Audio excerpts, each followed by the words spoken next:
36 जिल्हे, 36 बातम्या. News G9 Maharashtra. उत्तर तुमच्या प्रश्नांचे.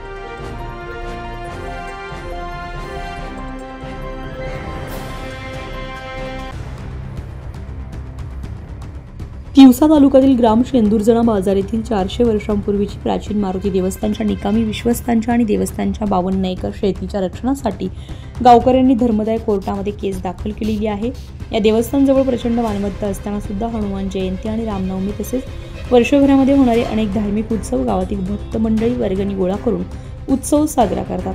परंतु गावाला विश्वासात न घेता गुपचूप बनावट विश्वस्त मंडळ तयार करणारे गेल्या अनेक वर्षांपासून देवस्थानच्या जीर्णोद्धारासाठी काहीही प्रयत्न करत नाही.